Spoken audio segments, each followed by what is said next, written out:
Assalamualaikum warahmatullahi wabarakatuh. Berjumpa lagi dengan Bu Ita dalam mata pelajaran matematika. Nah, kita hari ini akan belajar mengenai kesebangunan pada segi 3 di matematika kelas 9 ya. Sudah siap semuanya? Yuk silakan buku catatannya disiapkan. Kita akan segera mulai pelajaran hari ini. Sebelum kita mulai pelajaran kita hari ini, mari kita awali dengan baca ta'awudz dan basmalah bersama. A'udzu billahi minasyaitonir rajim. Bismillahirrahmanirrahim. Semoga Allah selalu melindungi kita, menjaga kita dalam kebaikan, memberikan kita kesehatan dan kesemangatan dalam menuntut ilmu, serta kita semoga selalu diberikan kepahaman. Amin. Nah, gimana kabar teman-teman semua? Semoga selalu sehat ya. Dan tetap semangat untuk mengikuti pembelajaran daring ini.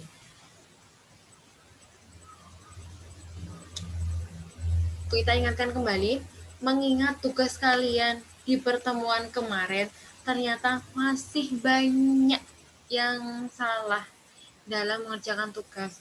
Kemarin kan kita meminta kalian membuat 2 bangun yang sebangun. Nah, tapi ternyata masih banyak yang kebingungan. Masih ada yang memotret bangun benda kongruen, masih banyak yang menggambar bukan membuat. Ingat, sulit sekali kita menemukan benda yang sebangun, 2 benda yang sebangun. Oleh karena itu, kemarin Bu Ita berikan opsi membuat. Nah, maksudnya membuat itu apa? Membuat ya, kalian bisa menggunakan kertas, kain, atau apapun yang kalian bentuk menjadi 2 bangun yang sebangun. Itu namanya membuat. Kalau kalian gambar di buku itu namanya menggambar 2 bangun. Ya, kita cermati kembali. Kita punya 2 bangun nih. Nah, bangun yang pertama, ini yang warna orange. Ini bangun yang kedua. Nah, ini perhatikan, ini namanya 2 bangun yang sebangun, 2 bangun yang kongruen. Nah, mana yang kongruen? Berarti yang orange ya. Ini 2 bangun yang kongruen. Ini 2 bangun yang sebangun. Tahu bedanya? Nah, kemarin kenapa masih banyak yang memfoto lantai? Sedangkan lantai itu adalah kongruen. Memfoto jendela yang sama itu kongruen. Ya. Kalau moto ya berarti harus cari benda yang sebangun. Kemarin dibuktikan cuma pakai kata-kata. Ayo, matematika butuh bukti. Gak cuma janji-janji dengan kata manis ya. Silakan dibuktikan, oke? Sudah bisa ya membedakan antara kongruen dengan sebangun? Bisa? Oke. Ingat ya, kongruen, sebangun. Lagi. Syarat kongruen atau sebangun itu apa? Dilihat lagi bedanya syarat kongruen atau sebangun. Nah, sisi-sisi yang bersesuaian sama panjang, sudut-sudut yang bersesuaian sama besar. Ini sama semua. Sisinya maupun sudutnya itu sama. Nah, kira-kira dia apa? Dia kongruen. Berarti dia 2 bangun yang kongruen. Nah, kalau yang ini, perbandingan sisi-sisi yang bersesuaian memiliki perbandingan yang senilai. Perbandingannya senilai atau sama. Dan sudut-sudut yang bersesuaian sama besar. Nah, beda ya. Nah, ini adalah syarat dari 2 bangun yang sebangun. Ya, beda loh ya. Ini kongruen, ini sebangun. Diperhatikan lagi bedanya. Jangan sampai keliru. Oke, sudah? Sudah ingat ya? Ya. Hari ini kita lanjutkan ke kesebangunan segitiga, lebih spesifik lagi. Kemarin Bu Ita belum menjelaskan mengenai kesebangunan segitiga ya. Nah, tapi kemarin ada yang menggunakan ini. Wah, berarti sudah belajar duluan ya. Nah, yuk kita ulas. Kita misal punya segitiga A, B, C. Nah, dia sebangun berarti ada dua bangun ya. Satunya lagi, nah misal kita bikin segitiga di sini. Ini segitiga ADE. Nah, dan CB dan DE itu sejajar. Tanda sejajar, panah itu sejajar. Diketahui karena nilainya ini AE itu sama dengan P. P ini sebuah angka ya. Ini kita misalkan P, maksudnya gitu. AE sama dengan P. Kemudian EB sama dengan Q. EB sama dengan Q. Kemudian DE sama dengan R. DE R. CB S. Kemudian AD T. DC U. Nah, ini punya nilai semua, dimisalkan dengan angka. Nah, ini yang diketahui. Nah, jika diketahui bahwa segitiga ABC itu sebangun dengan segitiga ADE, maka berlaku, nah tadi syarat kesebangunan yang pertama itu apa? Perbandingan sisi-sisi yang bersesuaian memiliki perbandingan yang senilai. Nah, perbandingan sisi-sisi yang bersesuaian, perbandingannya senilai. Nah, kita lihat sisi mana aja nih yang bersesuaian. Kita mau bandingkan yang segitiga kecil ini ya. Perhatikan ADE. Kemudian kita bandingkan dengan segitiga yang besar. ABC. Ya, yang pertama, AE dibandingkan dengan AB. Yang kecil ini dibandingkan dengan AB. Sama dengan AD yang kecil sini dibandingkan dengan AC. Jadi yang lurus ini ya. Sama dengan ini yang kecil, DE dibandingkan dengan CB. Nah, kita memiliki perbandingan sisi-sisi yang bersesuaian, memiliki perbandingan yang senilai, berarti sama dengan semuanya ya. Bisa sampai sini? Oke, bisa. Selanjutnya kita masukkan nilainya, biar tahu bedanya. AE itu P. Nah, AB itu adalah P ditambah Q. Nah, sama dengan berarti tadi kita punya perbandingan ya, P dibandingkan P ditambah Q. Sama dengan AD, itu nilainya T. T dibandingkan dengan AC. AC adalah zat sini ya, T ditambah U, berarti dibandingkan T tambah U. Sama dengan DE-nya, R dibandingkan CB, S. Nah, kita memiliki perbandingan ini. Nah, ini adalah kesebangunan segitiga. Perhatikan, di bawahnya itu adalah pertambahan seluruhnya ya. Berarti P ditambah P tambah T sama dengan T. P dibandingkan P tambah T sama dengan T dibandingkan T tambah U sama dengan R dibandingkan dengan S. Nah, bisa ini untuk perbandingan sisi-sisi yang bersesuaian memiliki perbandingan yang senilai di kesebangunan segitiga. Ya. Nah, tambahannya bedanya di sini. Oke, bisa? Kita lanjut. Sudut-sudut yang bersesuaian, sudut-sudut yang bersesuaian sama besar. Iyakah? Yuk, kita lihat. Manakah sudut-sudutnya? Nah, kita punya ini. Ada sudut A dari segitiga ADE ya. Nah, DAE itu sama dengan sudut A dari segitiga ABC. Nah, CAB itu sama dengan karena dia berhimpit, nempel, podo, sama. Kemudian sudut B di sini nih. Itu sama dengan sudut E. Nah, kira-kira kenapa? Ingat hubungan dua garis yang sejajar ya. Ada garis lurus lewat garis lurus lewat. Nah, ini adalah sehadap. Hadapnya sama. Nah, ini sama dengan berarti.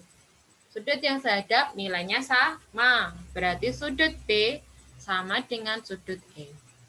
Bisa? Oke, selanjutnya. Ini juga. Sudut C itu sama dengan sudut D. Dia juga sehadap. Hadapnya sama ya. Nah, ternyata sudut-sudut yang bersesuaian sama besar. Ini di kesebangunan segitiga. Bisa? Oke, kita lanjut ke contoh soal. Tadi materinya cuma itu saja. Kita ke contoh soal biar lebih paham. Kalau namanya paham, ya berarti bisa kalau disuruh mengerjakan soal. Karena soal kan menguji kepahaman kalian. Yuk, soal yang pertama ini yang mudah. Sama kayak tadi. Bentuknya sama. Segitiga ABC itu sebangun dengan segitiga ADE. Diketahui AE-nya 20, DE 15, CB 18. Nah, tentukan panjang EB. EB itu yang ini. Yuk, kita bahas. Nah, tadi jika BC itu sebangun dengan ADE, maka berlaku sisi-sisi perbandingan sisi-sisi yang bersesuaian sama atau senilai. AE dibandingkan dengan AB sama dengan DE dibandingkan dengan BC, CB. Oke. Yuk kita masukkan AE-nya diketahui 20. AB-nya, lihat AB. AB itu terdiri dari 20 ditambah EB. Karena belum tahu, tulis aja EB.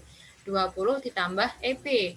Sama dengan DE masukkan 15, CB masukkan 18. Nah, kita punya perbandingan ini. 20 dibandingkan 20 tambah EB sama dengan 15 dibandingkan 18. Kemudian kita kalikan silang. Nah, ini kalikan silang. Kita balik EB-nya di depan. EB ditambah 20, kita kalikan dengan 15. Ingat dikurung ya, ini satu kesatuan ini. Nah, jangan dipisahkan dulu. EB ditambah 20 dikalikan 15 sama dengan 20 kali 18. Yuk, ini baru kita pakai sifat ini ya. Kalikan EB dengan 15, 15 EB. 20 kali 15, 300. 20 kali 18, 360. Kemudian, yuk kita sederhanakan lagi. Plus 300 pindah ruas ke sana. Plus jadi min. Berarti, mohon maaf ini salah tulis ya. Ini berarti hilang 300-nya. 15 EB hilang sama dengan 360 dikurangi 300. Nah, berarti kita punya 15 EB itu sama dengan, tadi salah tulis, typo. 360 dikurangi 360. Berarti EB sama dengan 15 kali EB. Perkalian, pindah ruas jadi pembagian. EB sama dengan 60 dibagi 15. Sama dengan berapa 60 bagi 15? 4. Nah, kita tahu berarti panjang EB ini 4. Bisa? Nah, kalau yang ditanya AB, berarti jumlahkan. AE 20 ditambah EB 4. Berarti 24. Nanti menyesuaikan soalnya ya, silakan dipahami lagi mana yang dicari, mana yang diketahui. Bisa ya untuk nomor 1? Masih mudah ya? Oke, kita lanjut ke nomor 2. Perhatikan gambar berikut nih. Diketahui trapesium sembarang ini. A, B, C, D, E, F. Dengan DC-nya 10 cm, AB-nya 15 cm, ED-nya 2 cm, AE-nya 3 cm. Nah, bagaimana caranya? Karena tidak ada itu ya, ketahui bahwa ini sebangun seperti kemarin, bisa menggunakan kesebangunan segitiga. Ini ada tanda sejajar semua ya. harus sejajar. Kalian bisa membuat garis yang sejajar dengan AD dari C. Ya, bikin garis yang sini ya, yang sejajar dengan ini. Ya, ini sejajar. Nah, berarti kasih titik dulu. Ya, titik H sama titik G. Namai dulu. Ini titik. Ini ada titik ya, titik H, titik G gitu maksudnya. Kemudian karena ini tadi sejajar, ini sejajar semua. DJ, EH, AG, berarti sejajar ya. Berarti nilainya sama kayak yang di atas. Nah, berarti EH 10 cm juga, AG 10 cm juga. Nah, tadi AB 15 cm. Kalau AG 10 berarti GB 5 cm. Nah, itulah yang diketahui berarti ya. Kemudian kita tarik ED. Karena dia ini sejajar, berarti nilainya sama. HC 2 cm. GH juga sejajar AE 3 cm. Nah, kita punya ini nih. Sebangunan segitiga. Segitiga apa? BC, HFG ini ya. Oke. Yang ditanyakan adalah tentukan panjang EF. EF berarti ini, ini. E sampai F ini ya. Untuk tahu EF, berarti kita harus tahu HF. Karena EH sudah diketahui yaitu 10 cm. Berarti kita nyari HF-nya dulu. Oke, kita bahas. BCG itu sebangun ya. BCG itu yang segitiga besar. Sebangun dengan HFC, segitiga yang kecil. Yang ini, HFC, HFC. Ya. Berarti kita punya perbandingan. Bandingannya apa? Yang diketahui yang miring, berarti gunakan yang miring. Yang kecil dulu, HC dibandingkan dengan yang besar, GC. HC dibandingkan GC sama dengan yang kecil HF dibandingkan dengan GB. Nah, kita punya ini, HC dibandingkan GC sama dengan HF dibandingkan GB. Bisa perbandingannya? Oke, kita lanjut mengisikannya. HC diketahui ya, 2 cm. GC-nya, ingat ini GC berarti seluruhnya. Berapa? 2 ditambah 3. HF belum diketahui. GB sama dengan 5 ya. Ya, tuliskan berarti kita punya ini ya. Kemudian kalikan silang seperti tadi. Ini 2 tambah 3, 5 ya. Oke. Berarti 5 kali HF, 5HF, 2 kali 5, 10. 5HF sama dengan 10, berarti HF 10 dibagi 5. Dipindah ruas jadi bagian, 10 bagi 5 berapa? 2 cm. Nah, HF-nya 2 cm ini. Berarti EF-nya berapa? EF berarti EH 10 cm ditambah HF 2 cm. Yaitu, mohon maaf, typo lagi. Ini 12 cm ya. 10 ditambah 2 berarti 12 cm. Ingat, 12 cm loh ya.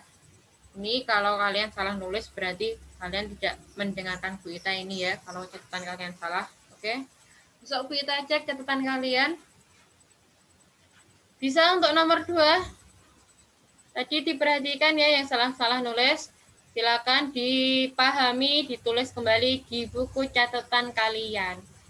Ingat, ilmu itu harus diikat karena dia terbang ya, sering kita lupakan kan. Nah, oleh karena itu perlu kita ikat dengan buku catatan kita agar dia menempel ya, membekas, bisa kita buka kembali jika kita melupakannya. Karena kita tidak cuma belajar ini kan, tidak cuma belajar matematika tapi juga belajar yang lainnya. Oleh karena itu perlu kita catat biar bisa dibuka kembali jika kita lupa. Karena tabiat manusia adalah lupa. Oke, bisa untuk yang nomor 2. Lanjut. Nih, contoh soal yang ketiga. Perhatikan gambar berikut. Kita punya segitiga, bentuknya seperti ini sekarang, beda sama yang nomor 1 tadi ya. Segitiga PQR sama segitiga PST. Nah, diketahui nih, PS-nya 9, SQ-nya 11, PT-nya 12, dan ada tanda ini. Ini apa sih, Bu? Ini adalah simbol bahwa besarnya sama ya. Sama-sama bulat, berarti besarnya sama. Bisa dipahami? Oke. Selanjutnya, ditanyakan tentukan panjang TR. Nah, yang kecil ini nih, berapa sih? Nah, untuk memudahkan kalian, kalau tadi kan, kalau Zura di sini mudah ya. Kalau di sini kan nanti bingung, ini di sini bulatnya, ini di sini. Nah, bisa kalian pecah. Bisa kalian pecah segitiga yang besar, PQR. Ingat, Q-nya di sini, yang bulatan di sini. Nah, yang kecil yang ini diganti, berarti PS. T-nya di sini yang bulat, sama-sama bulat, biar tidak bingung. PTS ya, PTS dibalik gitu. PTS, S-nya yang di sana, di ujung, di atas. Oke, kita masukkan yang diketahui dari sini, yuk. PS diketahui 9 cm. PR diketahui nggak PR? Nah, PR ini ya. Ternyata PR itu 12 ditambah TR. Karena kita nggak tahu TR itu berapa. Dan kita tanyakan. Kemudian PT diketahui 12 cm. PQ diketahui. Diketahui? Ya, ditambahkan berarti ya 9 tambah 11, 20 cm. Nah, kita sudah punya ini dua segitiga yang sebangun. Yuk, kita bahas.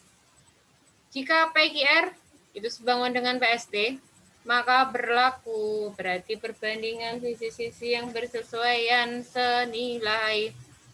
Yuk kita bandingkan. Dibandingkan yang diketahui ya. Kita punya PS dibandingkan PR sama dengan PT dibandingkan dengan PQ. PS dibandingkan PR sama dengan PT dibandingkan PQ. Bisa? Oke. Sekarang masukkan nilainya. PS-nya berapa? 9 cm.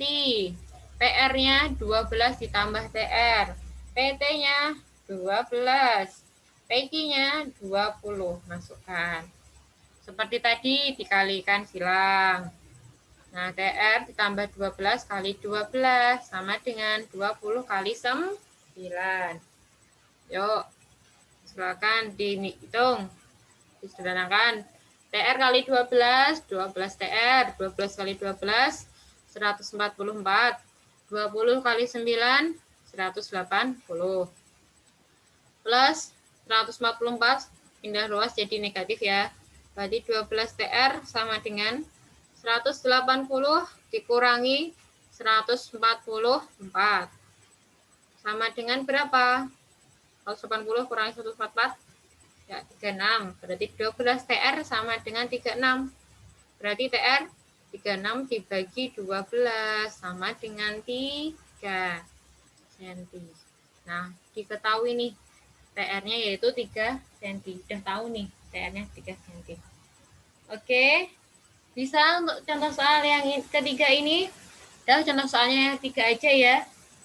Nanti kalau videonya kelamaan kalian hambat nanti. Oke. Silakan dicermati sendiri yang ada di buku paket. Selamat memahami, selamat belajar. Untuk tugas hari ini, silakan buka buku paket kalian halaman 116 sampai 117. Kerjakan 2 soal, terserah kalian. Ada 5 soal di sana. Pilihlah soal yang kalian bisa atau kalian bisa memilih soal satu mudah, satu sulit. Terserah kalian, silakan mengerjakan 2 soal ya. Kalau ingat, kalau sekolah sama semua berarti tahu kan kesimpulannya dari Bu Ita? Oke. Ingat, kerjakan sendiri. Tidak Tidak cuma tanya ya, tapi juga harus paham. Kalau bertanya harus dipahami. Silakan berusaha ya. Jangan cuma insannya saja mau hasilnya, tapi juga harus berusaha. Kalian penerus bangsa ini, masuk mau yang instan-instan aja, yuk berusaha. Oke? Terus semangat belajar ya.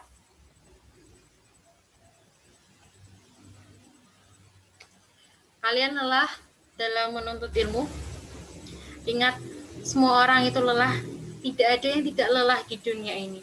Bahkan pelaku maksiat pun dia lelah. Dia lelah melakukan maksiat. Nah, kita hanya memastikan lelah kita itu dalam kebaikan, karena tidak ada yang tidak lelah di dunia ini. Pastikan lelahmu itu dalam kebaikan. Oleh karena itu, jangan pernah lelah untuk menuntut ilmu. Siapa yang menempuh jalan untuk mencari ilmu, maka Allah akan mudahkan baginya jalan menuju surga. Tetap semangat untuk belajar, untuk menuntut ilmu. Ikhlaskan lillahi ta'ala, karena Allah ta'ala, karena orang tua kalian, dan karena diri kalian sendiri. Oke, selamat belajar. Syukron kepada anak-anakku yang solih-solihah. Semoga selalu sehat dan tetap semangat di pandemi ini, di pembelajaran ini. Sampai jumpa di pertemuan selanjutnya. Semoga kita bisa berjumpa kembali, bisa segera berjumpa tatap muka. Wassalamualaikum warahmatullahi wabarakatuh.